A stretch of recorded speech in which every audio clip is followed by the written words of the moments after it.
Hi there, my name is Jane and this is Loopy Mabel's Closet, and in today's vlog it's all about a sewing challenge that I'm taking part in, which is run by Whitney from Tomcat Stitchery, the Great Module Sewalong, and I'm working on 3 modules, fingers crossed, and today I wanted to share with you module number 1.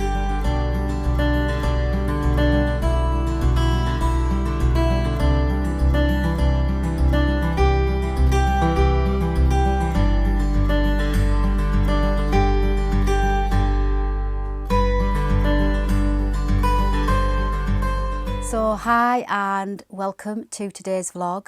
As I said, it's all about the Great Module Sewalong challenge, which is held by Whitney over on Tomcat Stitchery, and I just think it's an absolutely brilliant idea. And if you've never heard of it, you've still got time to participate. I think you've got till the end of March, 24th, 25th of March or something like that. And it's basically to sew or create 6 garments that you can put together in a module, and it's 2 bottoms, 3 tops and a topper. Now I am hopefully, fingers crossed, trying to get 3 modules completed. I'm not too fussed if I don't get them all completed in time for the challenge, because I'm just enjoying doing it, and I was working on like modules anyway, and I just thought these just fell in great with Whitney's sewing challenge.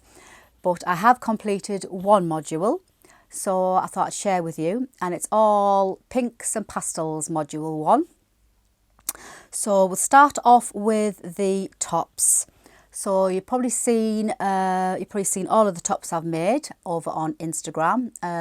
This is here on my channel, and this is my Ida blouse, which I made using this gorgeous Lady McElroy fabric, and it's in like blush pinks, and it's got the greens and the blues and bits of cerise pink in it. So it's got all the colours that I thought I could work with. It goes great with jeans and what have you, but I thought, right, I'll make some trousers. So I've got the 2 bottoms that I think go quite well with this blouse. So this is the Ida blouse, if you're interested, by Ikati Couture. And the fabric, as I say, it was Lady McElroy fabric, which was kindly gifted to me by Felicity Fabrics. And I will list everybody I mention in the description box below, and then you can go and take a browse if you want to. So this is my first top, the Ida blouse. As I say, it's got all these gorgeous colours which I thought I could mix and match and rotate in my wardrobe, because it does pick out a lot of colours, and I really do like pinks and I love greens, and obviously florals. If you know me, you know I like a floral. So I thought this would be ideal, and this is the top I chose, and I created this module around this top because of all those colours. So this is top number 1. Top number 2, which is my ruffle sleeve top that I think, yeah, I did a vlog on where I changed the neck line on this one. You can get this, it's a free downloadable pattern you can get from Peppermint magazine, and it's a buy in the folds, and it's originally a V-neck. I'll pop some pictures up of me wearing it as well in the garden, and I prefer a rounder neck or a higher neck. So this is the one I did a little bit of a pattern hack to, and I was really pleased with the results. And this fabric is from First for Fabrics, and it's such a pretty little top. And obviously it's white, so I thought, well, you can't fall off with white, and this is the first white blouse I've actually got into my wardrobe this year, and I've got a few more plans to get some more white. So this is top number 2, and this, as I say, this is the ruffle sleeve top by In the Folds, which you can get at peppermintmagazine.com. So this is top number 2. So we're doing well so far. And top number 3, it'll all become clear when I bring the bottoms in, but top number 3 is one of my all-time favourite tops so far this year, is the Somerset t-shirt by Maven Patterns. Absolutely love the cuffs on these sleeves, just absolutely gorgeous.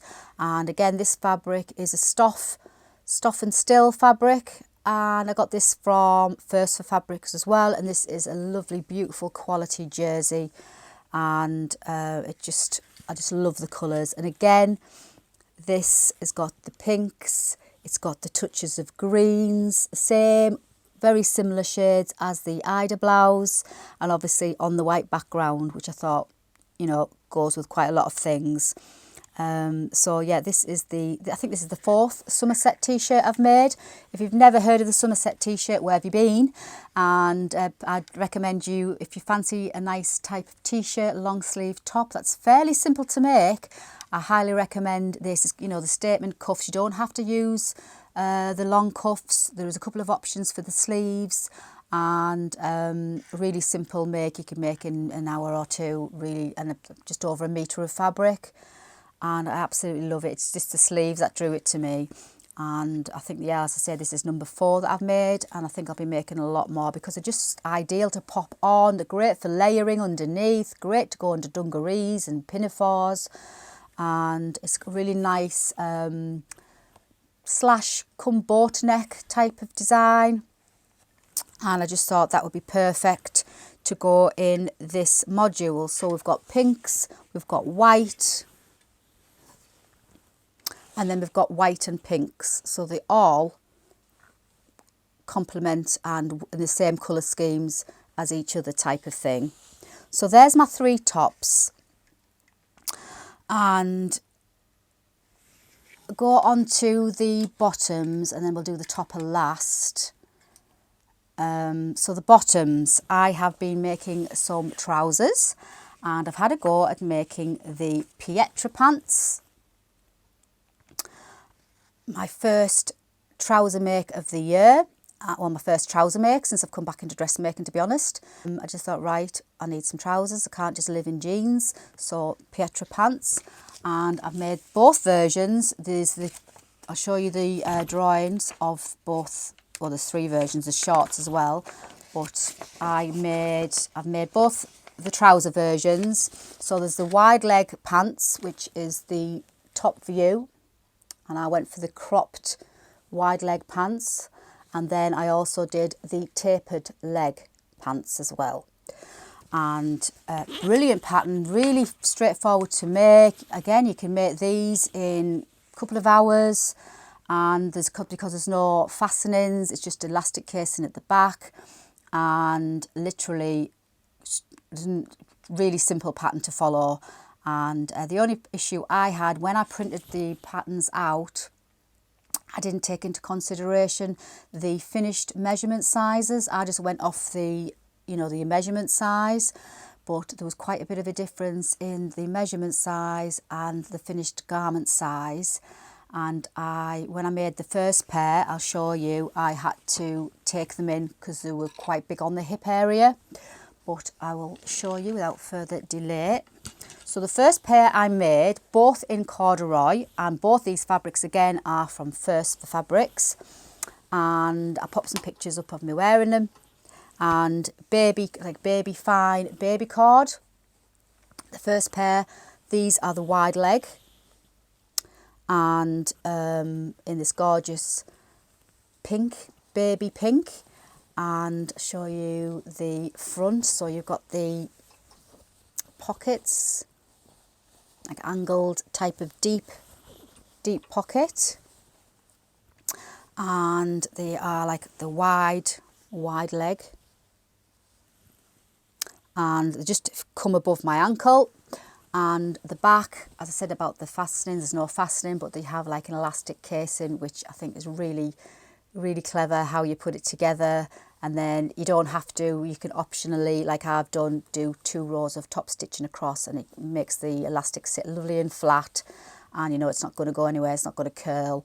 And it was I was really impressed at how quickly I got them made. But as I say, when I put them on, I should have probably tried them on before I stitched them up completely, but I didn't, because like anything I do, I go head on and worry about it afterwards. But yeah, I'll remember that next time. So I had to, obviously I'd stitched them, and I thought, well, there's no way I'm unpicking these because they're completely stitched you know, everything was done. I thought there's no way I'm unpicking these to take them in. So I literally just turned them inside out, tried them on, pinned the excess down both sides, then obviously took them off, and then I stitched down the first side, and then before I cut that bit off, I transferred what I'd stitched across to the other side, and then stitched the exact same down the other side of the leg. Tried them on before I overlocked them, and much better. And then obviously I overlocked them, and that took that excess off. So that was the only thing. So next time I will make sure I look at not only the size guide, but I will also look at the finished measurement guide and see if, you know, what the difference is, and then if necessary go down a size, which I now know what to do. So they are the pink version, which go absolutely gorgeous with the Ida blouse, go absolutely gorgeous with my Somerset top. I'll pop some pictures up. So goes lovely with that. And then obviously, because it's white, goes great with the white blouse. So doing well so far. And so the second pair of bottoms is, like I say, these are the tapered leg, and I went for this delicious green baby cord again, which I got this the other day when I went to meet lovely Lynn from Instagram. We met up and had a coffee last week. It was so lovely. Hi Lynn, if you're watching. We just got chatting on Instagram, and because she's not that far away from me, we just thought we'll meet up and had a coffee, and then we went for a little browse round first for fabrics, and it was lovely. We could have sat and chatted for hours, and it was really nice. And so while we were at First for Fabrics in Newcastle, I spotted this gorgeous green, and I took a sample of this fabric with me, thinking I might be able to get another fabric that would maybe pick out one of these colours. And I spotted this baby cord, and I thought, yeah, that would work quite nice. So there are my second pair of bottoms, and pop some pictures up of me in the garden. And so goes really well with the Ida blouse, because you can see the green in the peacocks, picks out the green in the peacocks, and it goes really nice with that. So I was really pleased. And obviously, again, goes lovely with the white ruffle sleeve top. And also, with my Somerset tee, because it picks out the green in the leaves. So I was really pleased. So I've done quite well. None of it was planned. The only thing that was planned was when I took a sample of this with me. All the others I just had in, and they seem to have all gone together. So they've made a really good module. So I can mix and match all the tops, and I know they'll go with both sets of trousers. So they're my trousers. And the only thing is I think I need to get a proper pressing cloth, because I've pressed them and they don't seem to want to press as well as I'd like them to, and I don't like iron on them too long, because I don't want to like mark the fabric. So I think I'm going to have to get one of these, like, is it silk organza pressing cloth, and then hopefully I should be able to, I mean, I've got the, you know, the tailor's ham and what have you, and I've done all that, but I still would like to have a proper good press of them. So I might get myself one of those organza pressing cloths. So if anybody has anywhere they know I can get one from, I've seen them on Amazon, but if anybody else knows where maybe I can get one somewhere else, please let me know in the comments box. I would love to know. But yeah, I think I need to invest in one of them. And my topper, I know it's not sewing related, but it's going to be my topper, and it's going to be my crochet snug that I've made, because it goes so well with all my tops, and obviously the white one, and again over the white one. So it goes really well, and obviously it goes with the pink trousers, and it also goes when I'm wearing that, or it goes with all the tops, and it'll go with both of the trousers because there's pink and green in, well, the two of the tops. And to top it all, when I met up with Lynn last week, she brought a little gift, and she brought this beautiful plaited fabric necklace, and it's got pinks and it's got the greens and it's got the white in it. And Lynn had no idea. She just brought me this lovely present, but it goes so well.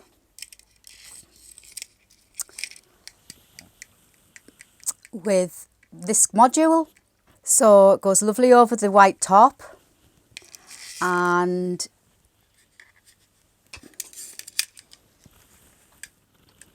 picks out the colours in the Somerset top. Don't think it really goes with the Ida blouse, but it goes with the two of the tops. So when I wear that necklace, I'll be reminded of Lynn as well, a friendship that's created from Instagram, which is amazing. So this is my module number 1. So I'll just pop it over on a hanger just to show you how pretty that looks with that lovely necklace that Lynn got me. So that is my module number 1, and like I say, I've got 2 more modules that I'm working on. Whether I'll get them done is another thing. So I just wanted to share with you, and if you haven't taken part and you fancy joining into this really fun challenge, then, and you'll see it's the hashtag is the Great Module Sewalong over on Instagram. Go and have a look, and as I say, it's run by Whitney from Tomcat Stitchery, and I'll put the link in the box below too. So that's my module number 1. Hopefully I'll get module 2 and 3 done, and if I do, I will obviously share with you on here. So hope you liked today's vlog. If you did, please thumbs up, and don't forget to hit subscribe if you haven't already done so, if you like follow me along in what I'm sewing and what I'm creating. And I'm still working on my Sew the Look series that's coming very soon, and another challenge I'm working on later in this month as well, and lots of other things as usual, you know me. But until the next time, thanks for joining me. Hope you like my module, and please let me know what you think in the box below, and I shall see you very soon, and happy sewing.